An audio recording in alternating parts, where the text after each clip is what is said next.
कहानी शापित हवेली का रहस्य। ये कहानी एक छोटे से गांव की है जहां एक पुरानी हवेली के बारे में डरावनी कहानियां मशहूर थीं।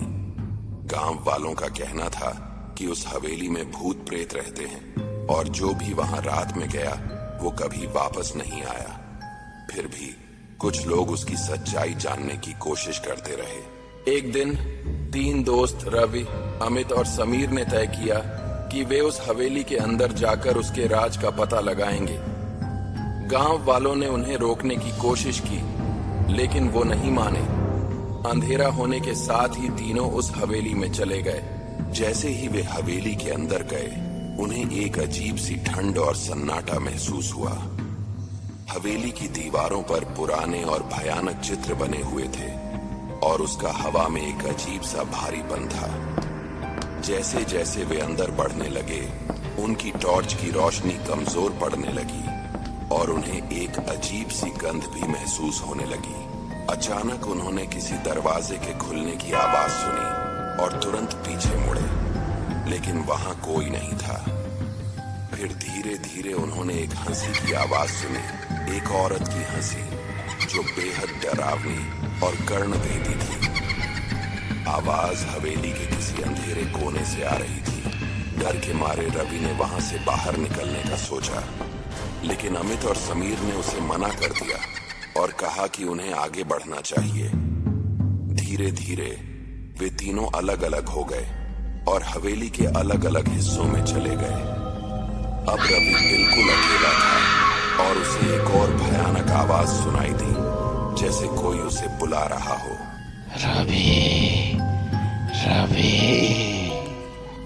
रवि ने एक पुराने और जंजीरों वाले दरवाजे के अंदर झांका और उसे वहां एक पुरानी सड़ी गली लाश का चेहरा दिखाई दिया जो उसे घूर रहा था।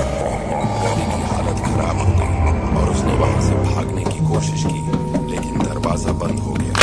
दूसरी तरफ अमित और समीर को एक अजीब सी रोशनी का गोला दिखाई दिया जो धीरे धीरे एक भूतनी के रूप में बदलने लगा।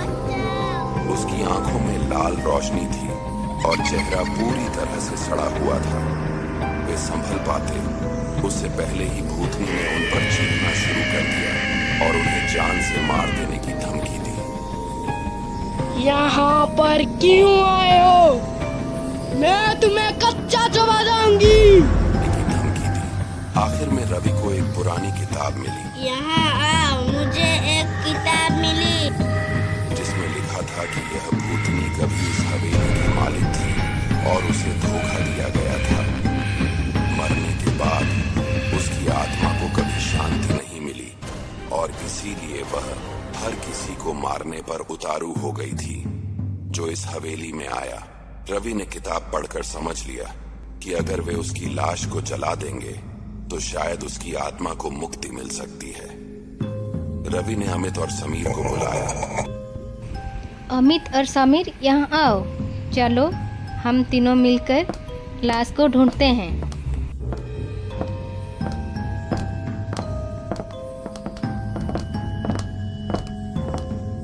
आया और तीनों ने मिलकर भूतनी की लाश को ढूंढा और आग में जला दिया।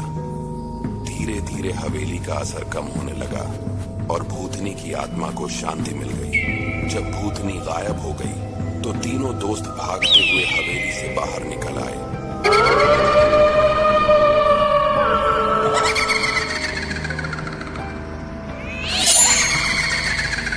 गांव वापस पहुंचकर उन्होंने सबको अपने अनुभव बताए। गांव वालों ने अब उस हवेली के पास जाना बंद कर दिया और वह पुरानी हवेली अब वीरान और सन्नाटे में गुम हो गई।